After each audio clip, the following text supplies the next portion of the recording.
Lapas Nusa Kambangan yang dijuluki Alcatraznya Indonesia, penjara terketat yang berada di sebuah pulau yang dikelilingi Samudra Hindia dengan ombak ganasnya, seolah menjadi kuburan bagi hidup dan karir keartisan Amar Zoni.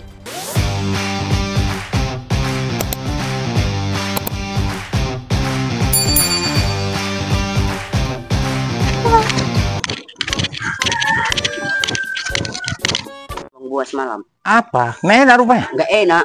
Cekak kali kok kasih aku. Itu paling paten itu. Tengah malam aku jaga malam aku, Bang. Alah. Orang kena bis kolang kali. Takutnya. Tahu monster-monster tengah malam lewat. Udah kau tenang. Ini buah baru. Buahnya Osin. Enggak enak. Ini Osin ini. Olasan ini kau nih kalau nak buahnya. Buahnya cetek buah. Dari si Amar ini barang baru.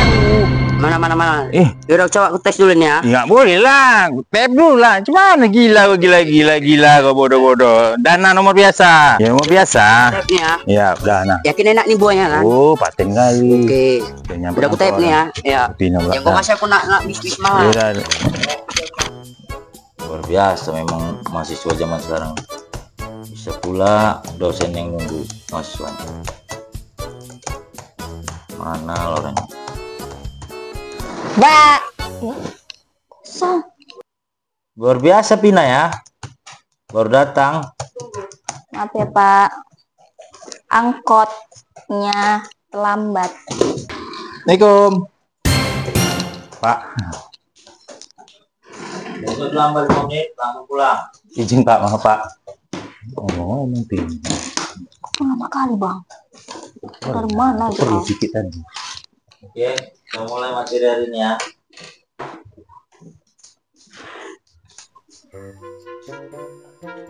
Kasus. Kenal kalian kan orangnya kan? AZ.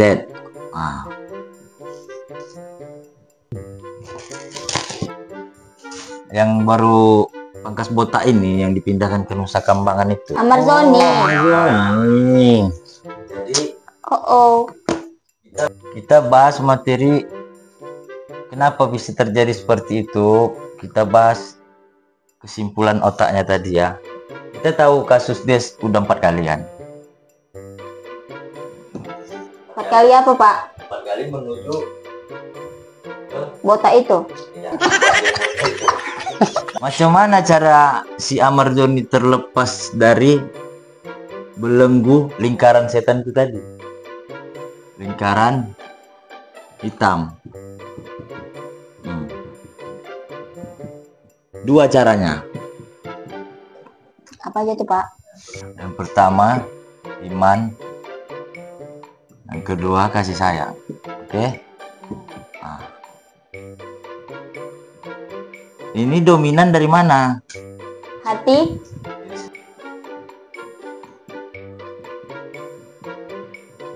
Kalau ini Keluarga, pasangan, adik, kakak, segala macam. circle, lingkungan ya, lingkungan keluarga terdekat gitulah kan. Yang paling dekat kita buat istri. Istri.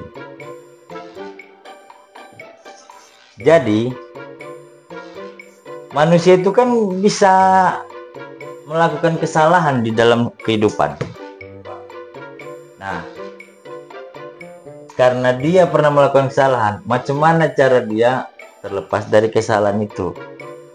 Sistem yang ada bilang ini rehab.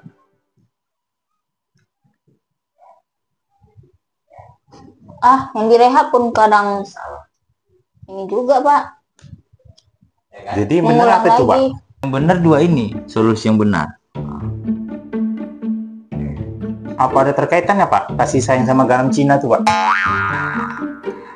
Ada, karena yang dilakukan dia ini udah jadi kebiasaan. Karena jadi sulit dia merubah kebiasaan tadi kalau tidak menggunakan ini. Tapi adanya keluarganya. Ya itu tadi yang kita tahu kan. Ada istri, ada anak. Selama proses dia masih di 3 kali, belum dikirim ke tempat maksimum kerusakan kehidupan tadi, yang dinamakan ini? Rusa kandangan. Rusa kambangan, bukan semua macam lembu aja di kandang. Manusia tuh rusa kambangan. Ini kan tempat terakhir kerusakan hidup manusia, cuman kan namanya Tuhan tadi kan kita nggak tahu rencananya. Ini kita tahu. Ini menyerah. Karena dia udah berulang kali ngelakukan itu, makanya dia menyerah, Pak. Nggak bisa juga, dia kan udah tahu masih dalam proses 1 sampai 2 kali. Sebelum terjadinya ikatan nikah tadi, ini udah paham, ini udah tahu. Kalau dia nggak menyerah, apa yang terjadi, Pak? Mungkin ada perubahan ke sini. Ini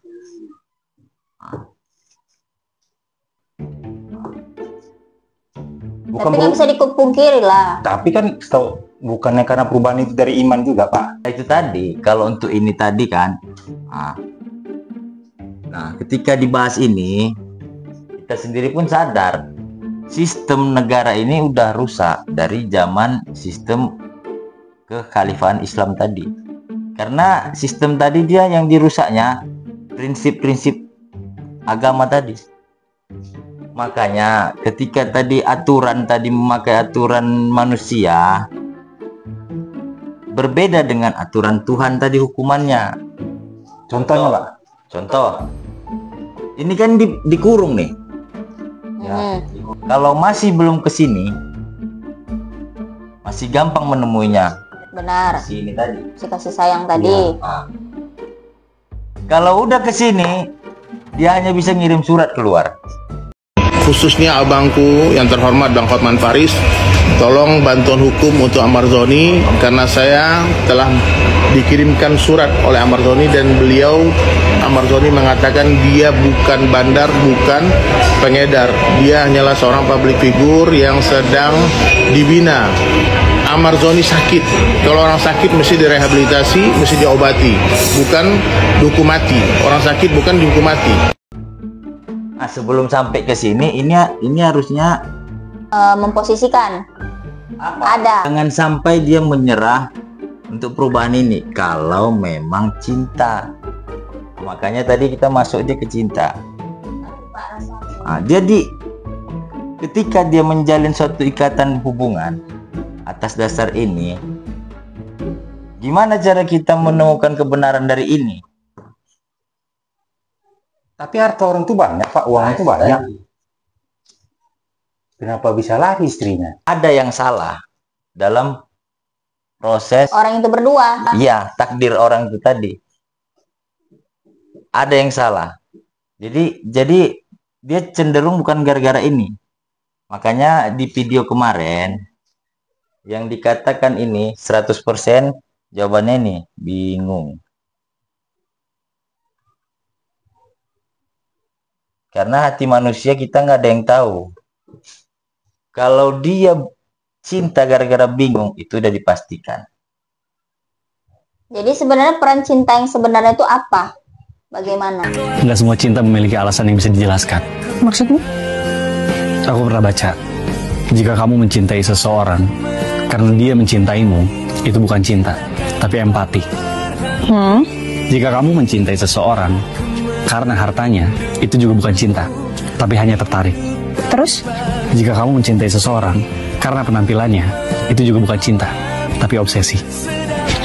Terus? Jika kamu mencintai seseorang karena kebaikannya, itu juga bukan cinta, tapi hanya kagum. Apalagi? Jika kamu mencintai seseorang karena pandangan pertama, mungkin itu karena dipengaruhi oleh satu hal, gairah. Cinta kamu yang seperti apa? Jika kamu mencintai seseorang, tapi kamu bingung kenapa kamu mencintainya, bisa dipastikan kamu benar-benar mencintainya. Makanya memahami satu makna ini nggak bisa segampang pikiran manusia biasa. Ini banyak nih maknanya nih. Cinta kepada orang tua, cinta kepada pasangan. Sedangkan cinta kepada orang tua aja berbeda dia. Takdirnya tadi yang kita ketahui tadi. Kalau orang tua kita sama orang tua kita ke kita tadi macam mana cara menandakan dia cinta dengan kita itu, kita harus benar-benar paham. Ada yang orang tua marah sama anaknya, dibilang orang tua nggak sayang, padahal enggak, padahal mendisiplinkan anaknya kan gitu kan. Nah, jadi kita harus memahami arti ini. Kalau dikaji yang salah, ya kita tahulah sebelum ini menikah dengan ini udah mengalami proses, udah ada riwayatnya ya Pak? Udah ada riwayatnya 3 kali sebelum menuju 4 kali. Udah ketahuan nih. Udah bolak-balik keluar masuk, setauku. Zaman dari sebelum ini kenal ini dia udah proses. Makanya kalau ini tadi tidak siap menikah dengan ini lahir batin, takdirnya tadi yang terjadi seperti ini. Berarti mereka ini udah ada ini, mungkin udah ada kayak komitmen, rupanya salah satu dari mereka melanggar, itulah yang membuat mereka pecah. Tidak begitu. Laki-laki, ini saya terangkan ya. Laki-laki yang dibutuhkan di otaknya tanggung jawab. Tanggung jawab. Nah, ketika yang kita tahu selama ini menjalani kehidupan sama ini, prosesnya kita dengar nih ya, kita lihat juga, keuangan ini dikuasain sama ini, secara otomatis macam mana dia mau dapat tanggung jawabnya dan harga dirinya. Tapi kan memang harusnya Pak, uang itu dikuasai sama istri, cuman ya nggak bisa semua. Kadang kan kita kan, dia kan mau membelikan hadiah suatu saat untuk ini, kita mau memberikan untuk orang tuanya. Makanya sebenarnya yang perlu banyak belajar tuh ini tentang otak laki-laki, biar kehidupan tadi damai gitu, nggak ada pertempuran. Ini udah, kalau dikaji udah nggak ada kurangnya ini. Memang Kurang belajar, ini tidak bersyukur. ya, itu baru aku bilang. Gitu. Karena kalau istri doang yang suruh belajar, aku nggak setuju. Nggak setuju pula. Iyalah, harus sama-sama belajar, harus sama-sama memahami. Kalau istri doang, ya nggak bisa lah. Masa kalian aja yang harus dipahami. Si istri tadi pikirannya hanya sampai di memahami. Nah, si suami dia bisa melebihi pikiran si istri sampai ke praktek. Nah, makanya dari pertama sejarah manusia ini nggak akan berubah nih, dua ini nggak akan berubah. Kenapa? Manusia sebenarnya yang ada itu ini kan atas permintaan ini, ngerti? Nah, jadi yang harus belajar tuh ini. Kalau dibahas ke praktek Pak, memang dasarnya takdir laki-laki itu harus langsung ke praktek, mana bisa langsung ke memahami doang. Kalau kita mungkin iya. Kalau kita jadi laki-laki nih, perempuan nih, si istri nih bisa jadi laki-laki, mungkin kamu pun udah ada di praktek. Gimana si suami mau praktek ketika keuangan semua dikuasai sama istri? Nah, betul tuh Pak. Kayaknya nggak dikuasai. Menggunakan uang, apa-apa uang. Sementara laki-laki yang namanya tangan di bawah untuk uang pasti malu. Yalah. Apalagi ini tumpuk. Labu, tampak tumpuk, tampak. Jadi itu tadi, macam mana caranya? Ya ini harus belajar. Itu juga lah yang kedua. Ketika ini belajar, ini pasti bersyukur ini.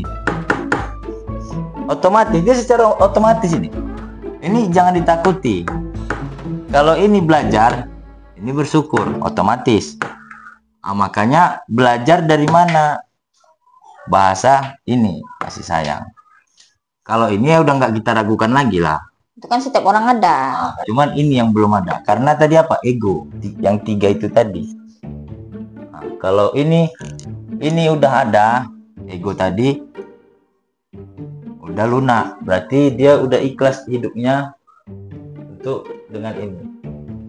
Karena masih ada yang belum ikhlas dia ini di dalam hatinya ini, makanya dia masih mau dia meninggalkan ini. Mungkin udah dikasih kesempatan berulang, malah ngulah lagi, malah tinggalkan aja. Kita kan membahas awalnya. Kalau sudah sampai terjadi seperti ini, Yang kasihan kan hidup ini. Berarti frustasi dia, Pak. Bisa jadi. Atau depresi? Kan Dia kayak bingung. Takut ini semua sistem yang salah. Kalau dikaji dari awal tuh sistem yang salah. Sistem itu apa Pak? Nggak ngerti loh netizen nanti Pak. Sistem itu, ya itu tadi macam di rumah tahanan. Rumah tahanan ini kan pakai sistem. Ada kepala penanggung jawab, ada satpamnya, ada yang bagian ini. Nah, itu kan ada aturannya. Benar. Nah, kalau udah sistem yang salah, semua jadi salah. Makanya jangan sampai kita masuk ke sistem itu. Usahakan. Rumah tangga pun ada sistem juga kok. Iya. Wow, curhat. Abang rumah tangga abang sampai cerai kok nggak ada, berarti nggak ada sistem ya? Iya sekali. Aku pakai kalkulator Pin, nggak ada sistem. Hitungan kali-kali aja bawanya Pin. Oke. Ada pertanyaan sampai sini? Tadi Bang Bobi mau nanya katanya Pak. Tanya apa? Pak. Apa yang mau ditanya, Bang Bobi? Jadi aku lah nanya nih ya. Oke. Abang pikir aja dulu ya Bang. Aku tahu Bang Bobi. Jadi kalau kita bilang cinta tanpa kontrol itu bisa menjadi seperti ini nggak? Maksudnya ada risikonya nggak? Kira-kira kalau kita bahas cinta, kan cinta tanpa kontrol nih, ya kan? Ini kan maksudnya kan, heboh kali, selang nggak? Aku pun blank jadi gara-gara. Yang dikatakan kontrol tadi apa? Cinta, maksudnya kan itulah si kasih sayang itulah dia mengkontrol cinta nih tadi, itulah yang bekerja kasih sayang. Tapi kan jadi blank aku kan. Apakah harta bisa jadi cinta bisa dikontrol? Harta tuh bisa mengontrol cinta nggak? Itu maksud dia nih. Tahu aja aku balik-balik ke kata. Yang dikatakan ini sebenarnya maknanya satu. Kalau kita benar-benar cinta, ibaratkan aja cinta kepada Tuhan. Kalau cinta kepada Tuhan kan nggak banyak tanya tentang aturannya. Nah, ketika kita cinta sama makhluk, jangan banyak tanya tentang masa lalunya. Tanya aja apa mau dia. Kan gitu. Harusnya. Tapi zaman sekarang mana ada kayak gitu, Pak? Ah, itu kenapa? Karena itu tadi bukan cinta berarti. Mencoba untuk tidak menanyakan masa lalu tapi pengen gitu. Itu yang dikatakan ego tadi. Makanya yang dikatakan benar-benar cinta tadi, tidak ada keinginan untuk mengisahkan tentang masa lalu, itu nggak ada. Nah, jadi dia berpikir ke depan. Dia tahu akan kesalahan, pasti dihindarinya. Karena ini terbagi, ada yang karena cantik. Kalau masih ada itu bukan cinta namanya. Atau gaya hidup Pak, supaya terkenal. Sama-sama cantik, sama-sama artis Pak. Bisa. Karena public figure juga. Iya. Menanggung malu. Bisa. Maaf ya. Kita boleh cari tahu dia, sama kayak cinta sama Tuhan kan gitu. Kita boleh cari tahu dia. Cuman kita jalankan aturan dia. Nah, masalahnya kalau sama Tuhan kita masih minta maaf, sama manusia susah minta maaf. Karena pikirannya terbatas untuk memahami orang lain. Kalau pikiran Tuhan, jangan tanya, dunia punya dia. Nah, makanya lebih baik kita hidup. Karena posisinya pun udah lain Pak. Gimana cara minta maaf? Karena kita sama-sama manusia. Kita hidup ini yang sebenarnya sistem Tuhan tadi. Yang kaya aja bisa ditinggal, kenapa lagi kayak awak nih? Sebenarnya nggak gara-gara uang juga, Bobi. Itu nggak faktor utama. Kalau dia dikatakan cinta itu nggak gara-gara uang. Jadi sampai sini dari kasus ini kita udah paham yang namanya benar-benar cinta itu sulit. Kalau cinta masih pakai tapi, itu jangan harap hidup semati. Anda lah Bang. Karena kan tadi udah dibilang kan, nih harta, tahta, ini kekuasaan ini. Iya. Tertinggi di egoisme seorang manusia. Semua perempuan dan laki-laki ingin punya pasangan sehidup semati. kalau tidak ada tapi di cintanya. Nah, bisa terjadi. Semua manusia punya uang, tidak ada rasa ketakutan dengan uang ini untuk kedepannya hidup kalau dia membuang cintanya sama uang. Makanya perhatikan aja bicara, jangan pakai tapi soal uang, berarti dia udah bisa dia menguasai ini. Jadi kata mama awak dulu, kau makanlah kau cinta kau itu. Nah, semangat tuh Pak. Kau cinta makan cinta kau itu. Nah, mama tadi bicara kau makan cinta kau tuh mungkin calon menantunya Kristen, enggak? Enggak Pak. Jadi nggak tahu. Nah, Kau makan cinta kau itu. Dia diulik dulu dia dengan kejadian tadi. Jangan langsung kita vonis gitu. Karena kan setiap manusia itu takdirnya berbeda-beda. Benar. Jadi siapa yang salah Pak? Aku apa mama aku? Kalau dikatakan salah ya jawab sendiri salahnya siapa. Dan kedepannya kita harus merubah. Karena inilah tadi kehidupan. Perempuan nggak akan sampai pikirannya bisa membahas kejadian tadi. Hanya laki-laki yang bisa sampai ke situ.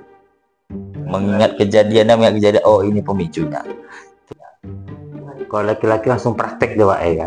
Langsung dituangkan ya semua itu. Pikirannya tadi, otaknya tadi bisa mereview, mengulang kejadian tadi yang oh ini yang salah.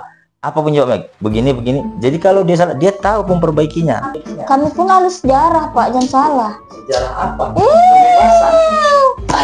Tanya sejarah apa sama kami, pasti kami ingat. Sejarah kebebasan. Sejarah kesalahan orang. Dari zaman manusia pertama udah enak-enak hidup di tempat tujuan kita.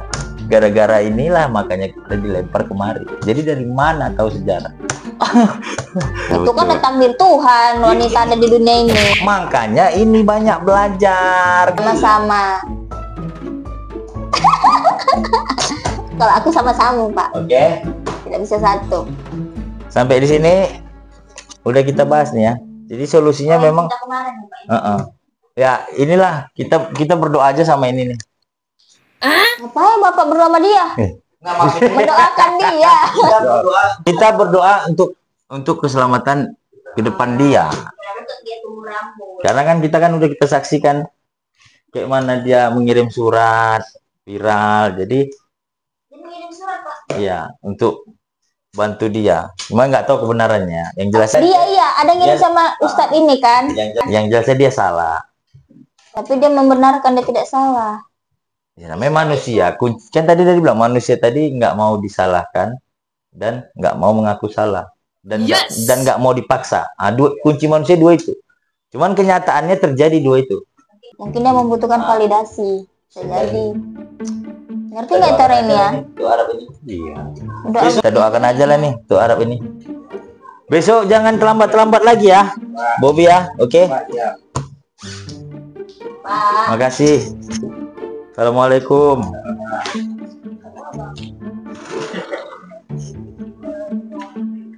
Oh bang, tadi aku nampak kau di luar kau. Apa kau situ? Mana ada. Mana ada gini-gini kau. Apa kau? Kau jangan kayak gitu kau. Aku mau meneruskan dia si botak ini. Nanti aku kirim kau ke nusa bimbingan kau. Aku tuh kakak kan tahu posisi aku, orang tua udah ada ngirim duit, opening, setumpuk minta-minta. Apa yang kau jual? Garam. Ya salah kak. Itu kau bang Bob. Nah, jadi mungkin nanti diangkat kau bingung kau. Aku bingung juga kak, gimana jalan ini. Jangan kalah sama orang anak yang setumpuk itu, pening lah, asik setampak setumpuk. Mana Bobby kak? Kau kok kasih aku garam yang udah hitam kayak gini? Weh, ini garam dapur itu kau kasih.